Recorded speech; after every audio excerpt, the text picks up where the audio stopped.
I want to show you something else. This might also piss you off. So I'm Okay, sorry. what? Do that because now I'm sad. I know. I'm sorry in advance. So here's the Jack uh, apology. This morning, getting ready for the show, I'm on Twitter, and over here on the right hand side of Twitter, we all have these things like relevant people they recommend, what's happening, right? So the thing in what's happening, which has since been updated, but my thing in what's happening said something other than this. Right now it says there's no record of Joe Biden using the term super predator. Okay, I don't know if that's true, but whatever. It doesn't matter. They're going to say it. They're going to say he said a super predator, not super predator. Who knows? Okay, so over here was a link to a different thing, and it was this. It said Joe Biden did not push the Ukrainian prosecutor for investigating his son, the Washington Post reports. So this showed up for me. Ah, crap. I don't know what I just did. There we go. This showed up for me right over here on the right-hand side. And it didn't have any, like, it wasn't like click for a news story so I could read the story or find out where it came from. It just said this.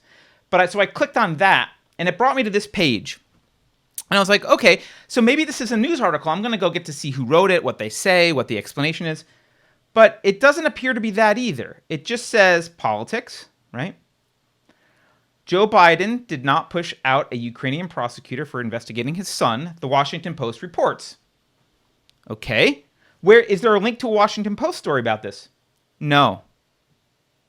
What does it say? Let's just read it. A series of emails obtained by the New York Post. So this is them. By the way, they are now trying to build. Twitter is pushing this. This looks like it must have been written by Twitter, by the way. There's no byline here. So let's assume this must be written by Twitter, put on the Twitter feed on the right to push a counter narrative. Okay, what does it say? A series of emails obtained by the New York Post were published on Wednesday in a story alleging that Hunter Biden, the son of Democratic presidential nominee Joe Biden, introduced his father to a top executive at Ukrainian energy firm Burisma, and that Biden pushed for the firing of a prosecutor investigating Burisma. However, according to the Washington Post, no links, by the way, no article, then Vice President Biden played no role in pressuring Ukrainian officials into firing the prosecutor, who also was not investigating the energy firm. It also doesn't detail whether the elder Biden actually met with Hunter's Ukrainian business associate. Now, I looked for this Washington Post article. There was an article from 2019 that made these claims, but obviously such an article would not have been written after the release of this hard drive. I did find a more recent analysis from the Washington Post, and actually, I don't even know if I even have it. Hold on, I might have it up here. Yeah. Here's the recent analysis, October 15th, on Biden's and Ukraine. Wild claims with little basis. Okay, so let's hear the other side. Here's their points. What did Biden do in Ukraine? They just explained what I said, $50,000 a month for his, quote, service. They say, well, he's a lawyer by training, so therefore he was worth $50K a month to a Ukrainian gas company to sit on their board, okay? What's wrong with that? Nothing. Maybe some bad judgment because it looks bad, but nothing, okay? By the way, nothing, neither of those points negate anything that was in the hard drive, okay? Why did Burisma come under scrutiny? Its founder was swept from off, blah, blah, blah. It doesn't matter. He was the natural resources minister under a president who was swept from office. There was corruption claims. Okay, money laundering. Okay. What criminal charges? None. There was no criminal charges at the end of the day. Okay, well, fine. That doesn't matter either. What does Trump say? Without substantiation, Trump has said and tweeted that the Biden family was paid off, pure and simple. Well, he's got reason to believe that. Yeah, it's a claim, but he's got reason to believe it. Where does Joe Biden fit in? He was the point person for the Ukraine. And then what evidence suggests that Biden's motive? Pretty much none. Evidence. So I just want to point something out here. The sleight of hand, there's a few sleight of hands that are happening. One is, in number 4 here, they say, quote, there's also no known evidence that any of the investigations ever involved Hunter Biden. That's never been the claim. No one has ever claimed that the investigations involved Hunter Biden. The claim is the investigations, they were investigating the company, and the company hired Hunter Biden for an exorbitant fee to sit on a board and introduce them to his father, who could make the investigations go away. That is the claim. It has nothing to do with investigating Hunter Biden. But they've moved the goalpost here and said, well, it doesn't have anything to do with that. Well, no one said it did. The other claim that I've seen the Washington Post make is say, well, there was no investigation. The investigation was dead. Well, maybe that's debatable, but it's certainly debatable, which makes it a point of contention here that should be talked about. Shokin, the guy who was fired, the prosecutor, he actually he argued that as a result, Biden curtailed an objective investigation, criminal proceedings on the facts of unlawful activities of persons associated with the company Burisma Holdings, including the son of a specific high-ranking official. Shokin, this is the guy who was fired, that Biden got fired, that Biden brags about getting fired. So that's the other thing. Biden bragged about getting him fired. Let me jump in on that because people pointing that out in the chat. There's video. Yeah, here's the video. I have the video. Do you want it? No, I want to read this. There's video of Biden bragging about this, and you can watch it with your own eyes. I don't want to play it because I just don't want to. It's fine. It's whatever. Right here. Here's the transcript though, where he's bragging, and he says, "This is from January 23rd, 2018." He says, "And I'm desperately concerned about the backsliding on the part of Kiev in terms of corruption. I'll give you one concrete example. But it just happened to be, that was the assignment I got. I got all the good ones. And so I got to Ukraine. And I remember going over, convincing our team, our leaders, convincing them that we should be providing for loan guarantees. And I went over, I guess, in the 12th or 13th time to Kiev. And I was supposed to announce that there was another $1 billion loan guarantee. And I had gotten a commitment from Poroshenko and from, how do you say that guy's name? Yatsenyuk, that they would take action against the state prosecutor, and they didn't. So they said they were walking out to a press conference. I said, nah, I'm not going to, or we're not going to give you the $1 billion. They said, you have no authority. You're not the president. The president said, I said, call him. And then people laugh when he says this. And he says, I'm telling you, you're not getting the $1 billion. I said, you're not getting the $1 billion. I'm going to be leaving here in, I think it was about 6 hours. I looked at them and said, I'm leaving in 6 hours. If the prosecutor is not fired, you're not getting the money. Well, son of a bitch. And everyone laughs. He got fired. And they put in place someone who was solid at the time. So they made some genuine, substantial changes institutionally and with people. But one of the three institutions, there's now some backsliding. That's him bragging. Right. The video's right here, which I guess we could have just played, but we didn't. So, well, Carrie played the part of Joe Biden sitting here bragging. Yeah. So look, Shokin is this guy that Biden pushed to get fired. And Shokin specifically says that he's referring to a documentary that was released about Ukraine Gate. He said, which challenges the Western media claims that the corruption investigation into Burisma was dormant at the time Biden was lobbying for Shokin's dismissal. So the Western media, providing cover for the Bidens, has been arguing, well, he wasn't actually in the middle of investigating. And the other thing that you'll hear them say is, well, actually, because I've seen this argument.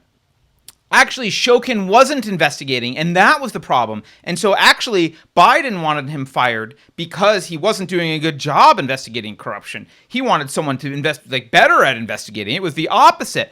Look, we don't know the truth, but what we do know is that this smells really bad.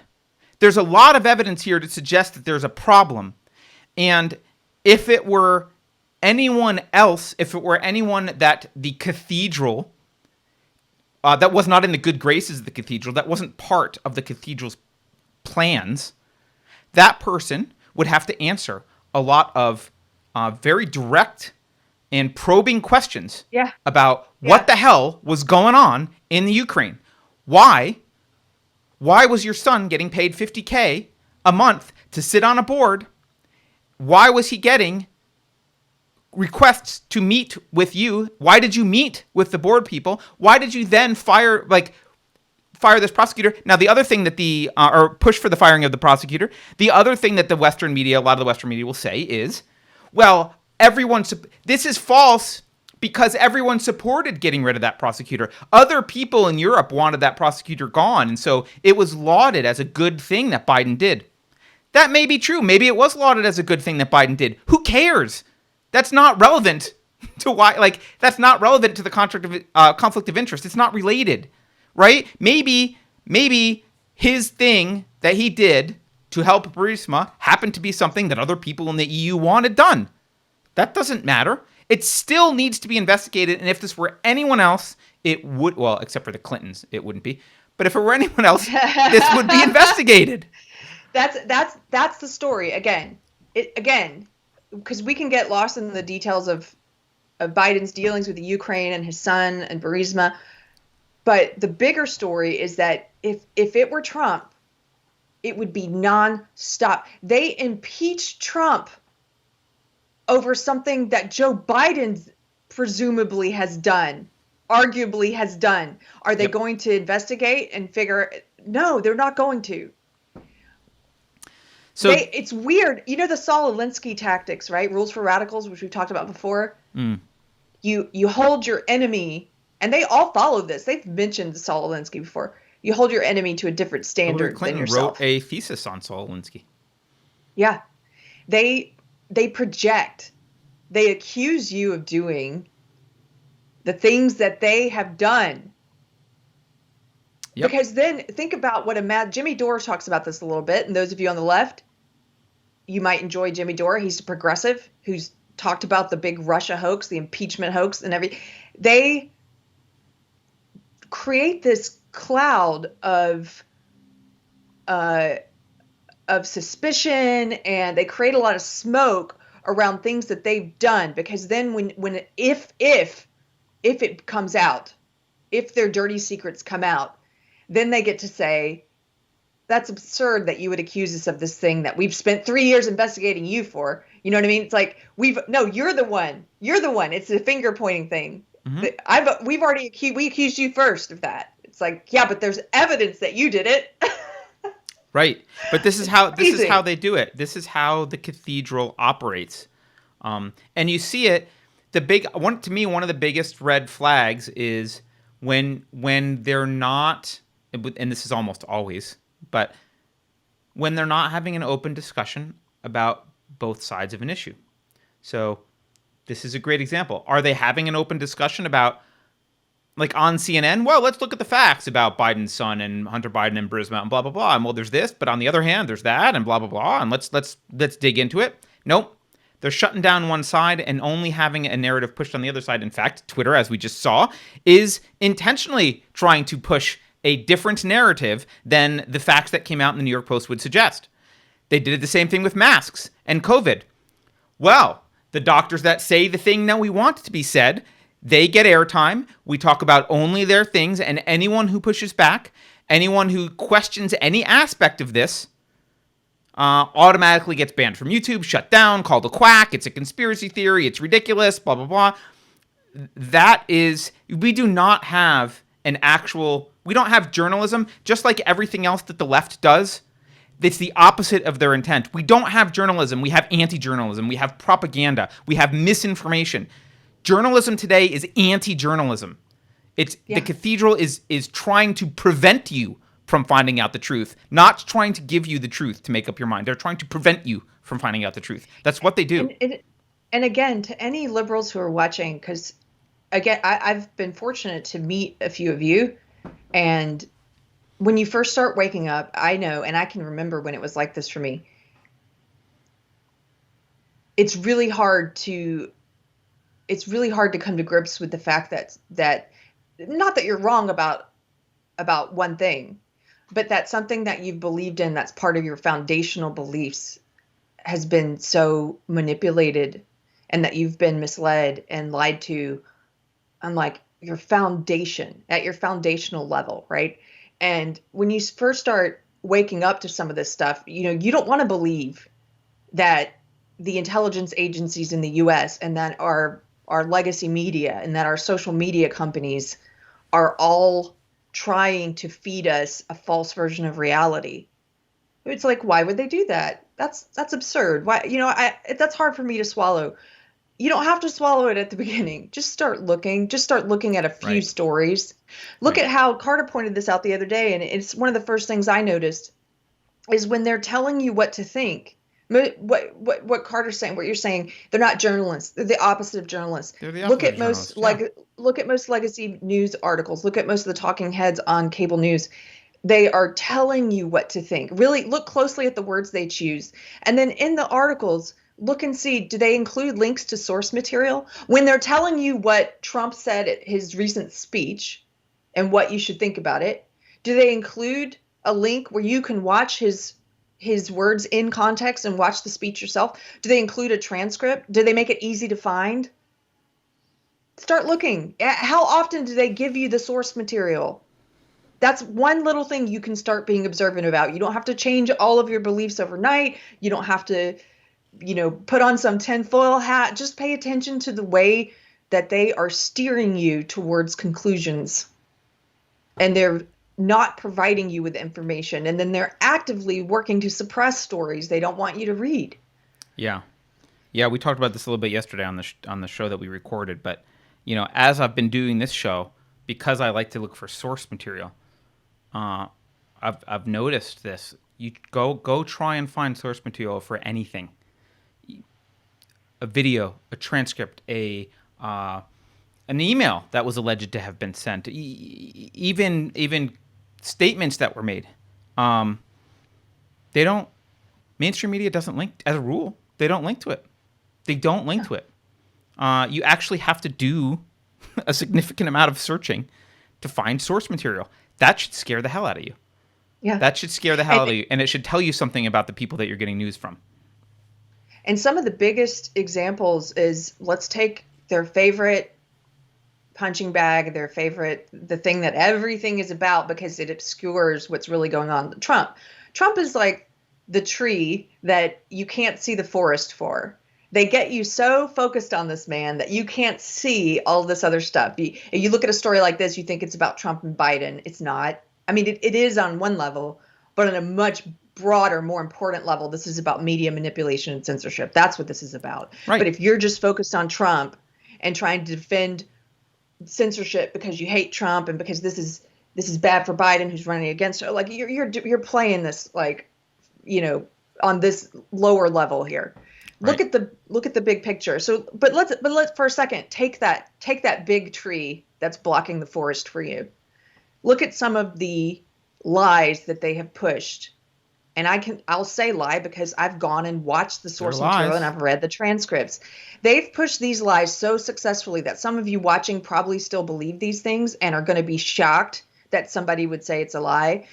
They pushed it so successfully that in the debates, our presidential debates, we have the legacy media figures and we have the other presidential candidate from the opposing party stating lies as truth, blatant lies.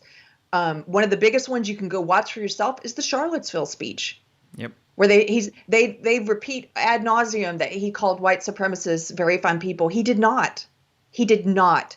Go watch the speech.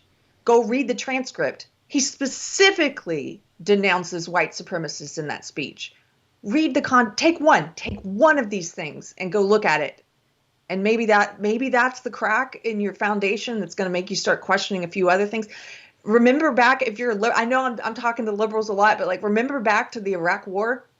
Remember how they were gaslighting us and lying to us about yellow cake uranium.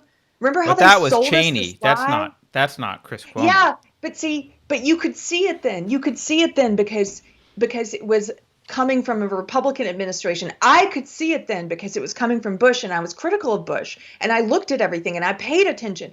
I stopped paying attention when Obama became president. You probably are not paying attention to the Biden stuff because you like him or, because he's not Trump. Remember how you felt when they lied to us and when the CIA and the Republican administration colluded with legacy media and colluded with networks like CNN to sell us a baseless lie.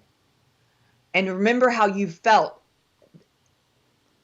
I'm saying remember that because I think some of you have forgotten. And Yep. it doesn't matter what party's doing it. That's why I say don't be so short-sighted. Once we've set this precedent, once we've crossed this line where we allow big social and legacy media to collude, to push with the intelligence agencies to push the narrative that they want, to push this false reality that we're living in, like that doesn't, you're not safe from that. Right. You're not safe from that. What Can I yeah. point something out that might make the liberals feel a little bit better?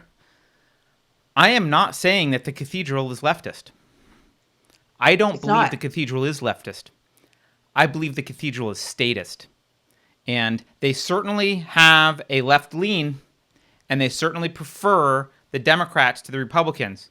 But they absolutely will run cover for Bush's, Romney's, Cheney's, anyone that's in the Republican establishment that is McCain, anyone that is towing the duopoly line, anyone who wants to get into wars, anyone who wants to expand the government, anyone who wants to keep the deep state active, anyone who wants to expand the deep state and erode our freedoms, which Republicans do often. It's Republicans are responsible for the Patriot Act, right? So that is their agenda. It is not that they're a bunch of Democrats. They are, but that's not the primary thing. The thing that freaks them out about Trump is he's not a Republican either, right?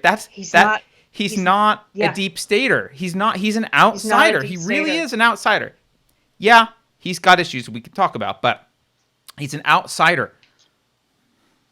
And this is why I'm excited about for book club the next book that we're doing. So on Sunday we're discussing Screw Tape Letters by C.S. Lewis, but the book we're doing after that is I'm blanking on the name now, Carter. Oh, the book after that is called Management of Savagery by Max Management. Blumenthal.